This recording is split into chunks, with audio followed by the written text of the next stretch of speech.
Hello, everyone. Welcome to a Saturday night edition of JD's podcast. So, a few things I want to do today.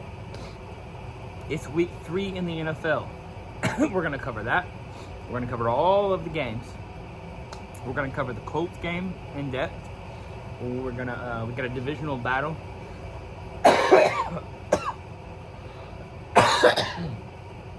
Excuse me.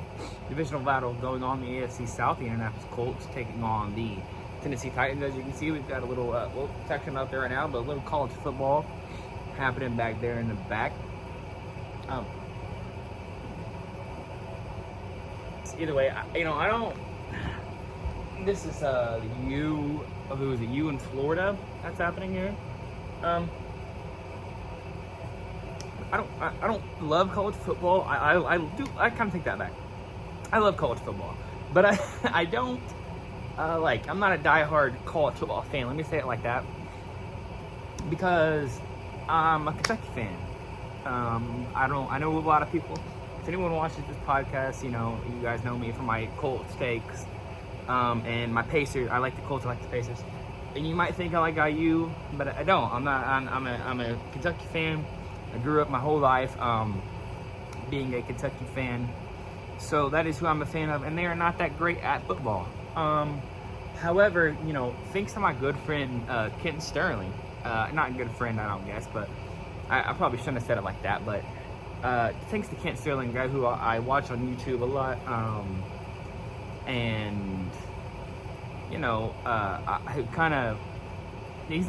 is one of the ones who inspired me to kind of do this.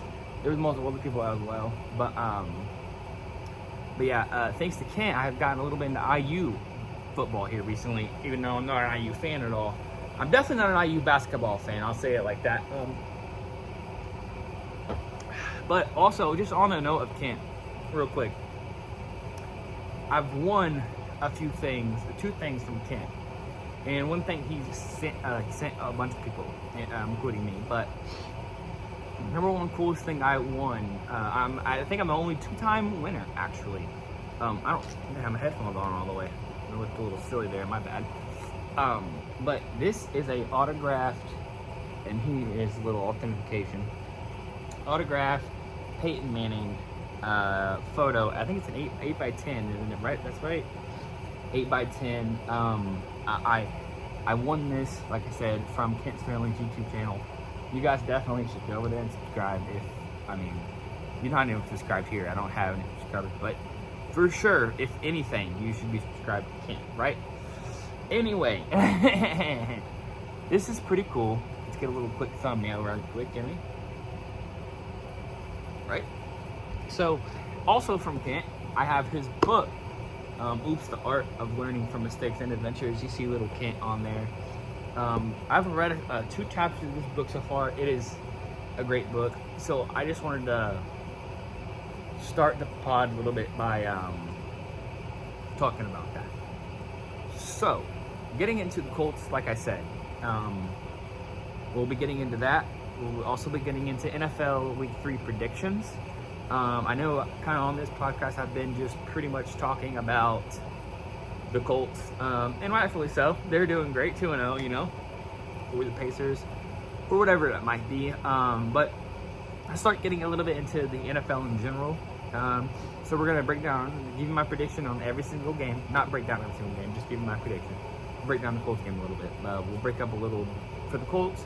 We'll break down the matchup, storylines, and give predictions at the end. But we'll also talk about Kentucky football, Kentucky basketball, and the Fever, the WNBA. So let's just start with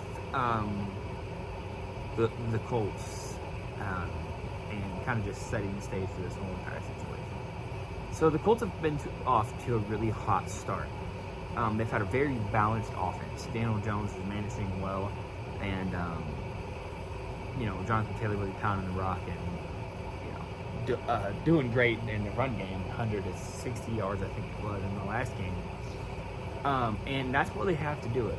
A good run game opens up the pass game, as everybody knows. So Yeah, I think that balancing the two is like the only way to win this game,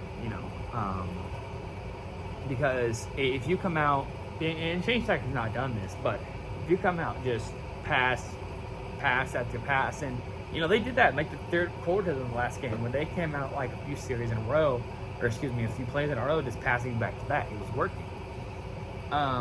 But you have to come out balanced. You come up to a lead, you hold that lead, and I really think you have a good chance of winning this game. However, I think a win here for Indy really strengthens their AFC South championships. Or the AFC South standing, not championship. And the Titans really cannot afford to lose this game either. This is a must-win for the Titans. I've heard Titans fans and insiders say that, so I know this is a must-win for the Titans. So getting into some injuries here. No one is ruled out for the Colts. That's per Shane Steichen this week. I think he said it on Friday. I seen a tweet earlier talking about how Ward and Warren are going to play. And I think everyone's playing. Matsu. On Friday, however, they were both Ward and Warren were questionable. So I think everyone's going to play for all intents and purposes. But I'm really excited about that because I think without one of them, especially without Ward, it would have not been good probably. I mean, we might have probably still win, but less of a chance. Over on the Titans side of things,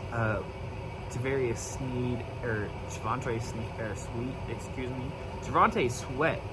I can't say any of these motherfuckers' names. Javonte Sweat is out. L'Jarius Sneed is out, if I'm correct about that. And I've got a few other guys who are out, like J.C. Latham is out. Jarvarius Brownlee is questionable. Mullings is questionable. Bryce Oliver questionable. Kevin Zeitler questionable. So the injury bug really doing the Colts well, and although we got some banged up people, it seems like they're recovering quite well. And it sucks to think that if we, and I heard somebody talking about this before the season started, but our starters are pretty good. Our starters are very very good. On defense, that is. But once we get past that, it drops pretty heavy, and that's not good. And you could tell that in the last game. I think we have a couple of our key.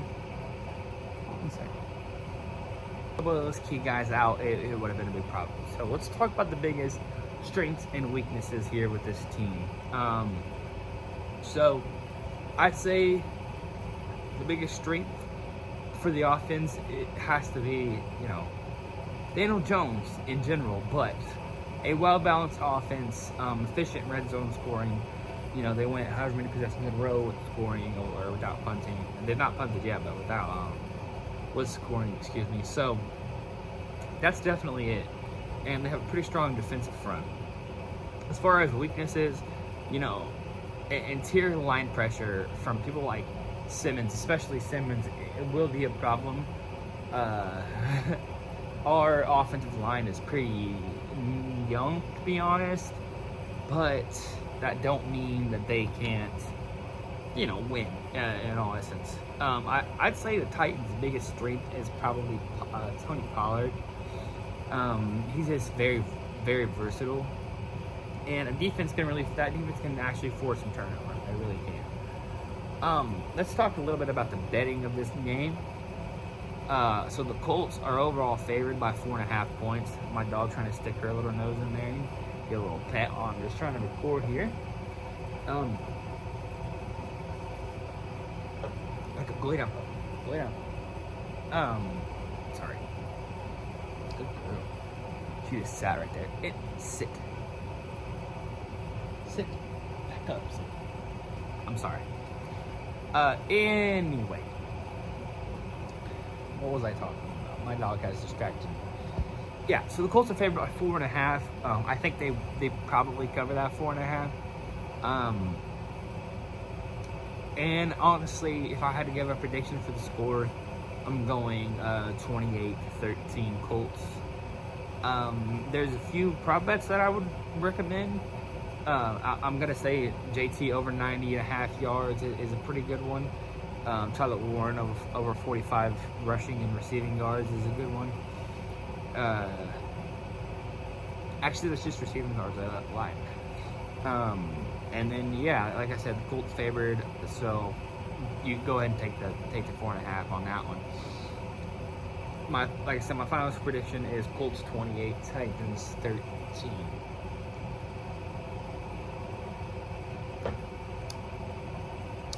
So Kentucky football, Kentucky won last week. They beat Eastern Michigan 48-23.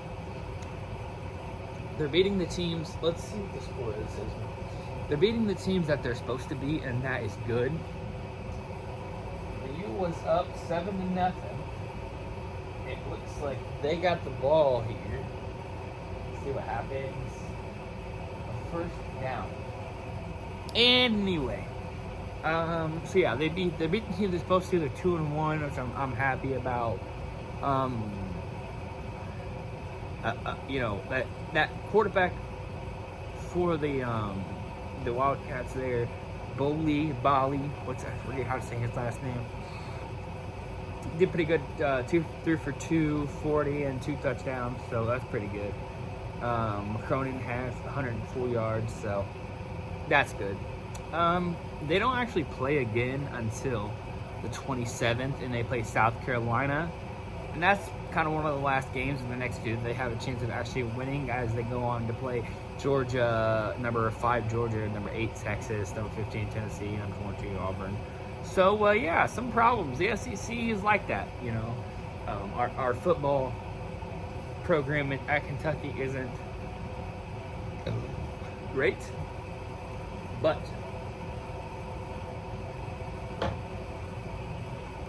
we're beating the teams we're supposed to beat. That's good. I'm happy about that. I mean, I hope that Mark Stoops gets it figured out, but I'm sorry, I don't have a lot of hope. Which is why, like I said earlier about Kent, I've kind of been watching a lot of IU recently. You know, they're good. Are they playing right now? Do they play? Does IU play football today? Oh, they're playing right now. Let's turn that on. Sorry, 1 second. Let's see if I can find it.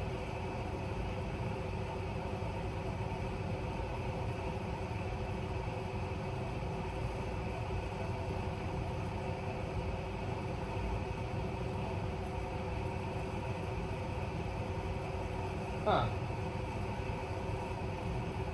Where's it at?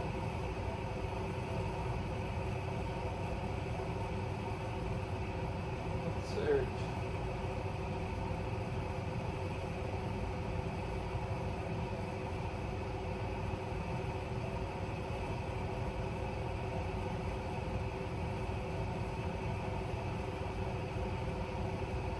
Give me 1 second, folks. So anyway, turns out they're tied at 7. And yeah, I'm sorry. Anyway, back to my own tired point. Mr. Kent got me into a little bit of IU football here. That's what I was trying to get into. And I mean, they're having a good season. They're having a good couple seasons. I'm happy to see them win. It's nice. They don't get a lot of wins. I mean, so it's nice. You know, they not want a championship since the Lord knows when. So that's good. We're happy for that. So switching gears completely, let's move over to little Kentucky basketball, which I'm versed in.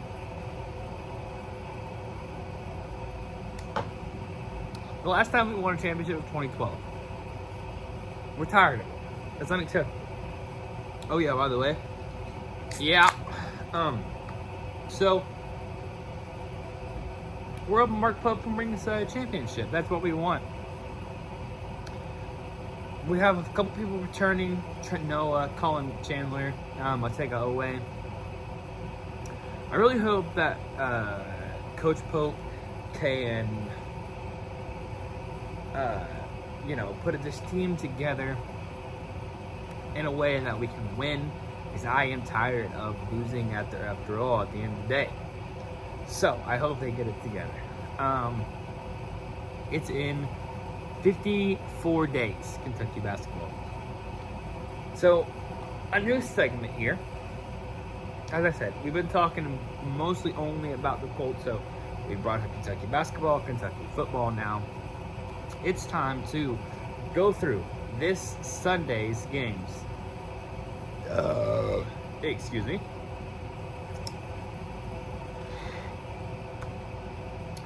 Thursday night games already happened. We're going to predict every game other than that one. And tell you who's going to win and if they're going to cover the spread or not.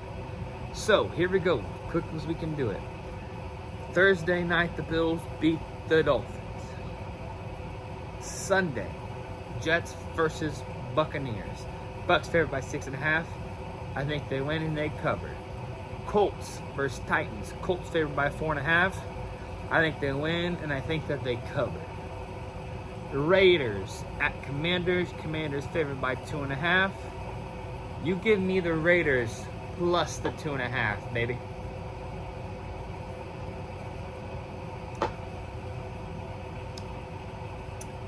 Rams versus Eagles. Eagles at minus, favored by 3.5. Whoa. Rams versus Eagles. Eagles favored by 3.5. I think the Eagles win and they will cover. Falcons and Panthers. I pick the.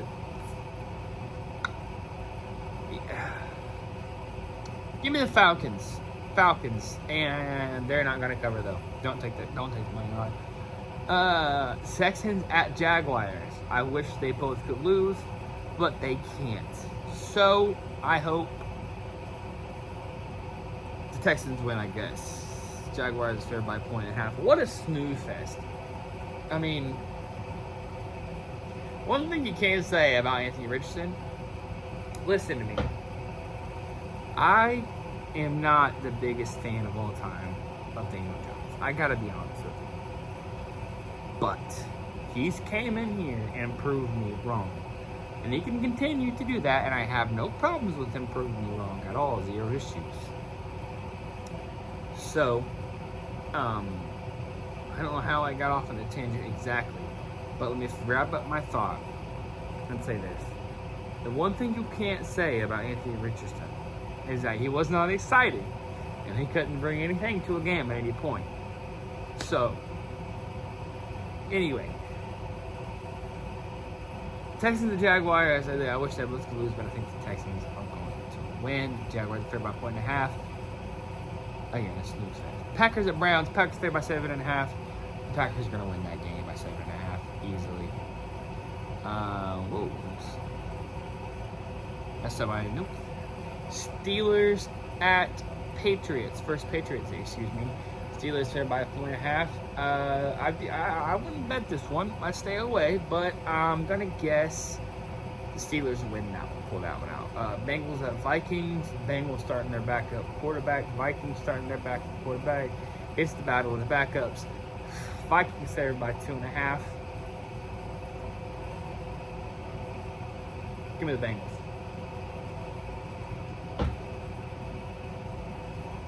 Broncos at Chargers. Chargers favored by 2.5. Give me the Chargers. Saints versus the Seahawks. Seahawks favored by 7.5. Go ahead and give me the Seahawks. Saints are terrible. Cardinals at 49ers. 49ers favored by 2.5. Give me the Cardinals. Cowboys versus Bears. Cowboys favored by 1.5. Go ahead and give me the Cowboys. Chiefs at Giants versus Giants. Chiefs favored by 6.5. Give me the Giants. And on Monday Night Football, on my birthday, Lions versus Ravens. Ravens are about 4.5. Give me the Ravens. All right. Moving on to our last and final segment. This is the WNBA. Fever have won their first series. They're moving on to a second series. They won in thrilling fashion, 87-85. On, I believe that was Friday night. We had Kelsey Mitchell, who's playing all-star basketball, scored 24. We had Leah Moxon with the double-double. And, yeah, for the Dream, no one really had a very great game here. Brittany Griner had 5 points with no rebound and an assist. Their top scorer was Gray with 19. So yeah, Fever, I'm glad to see them doing well. You know, we all love to see the Fever succeed. So, thank you guys so much for joining me here on this Indiana Colts Hoosiers Saturday night game night. Thank you to Kent for the cool Paint Mini poster. Let me get a quick thumbnail if I've not already done that. And I will catch you all guys in the next one. I'm having so much fun recording this podcast. I'm going to keep doing it no matter who watches.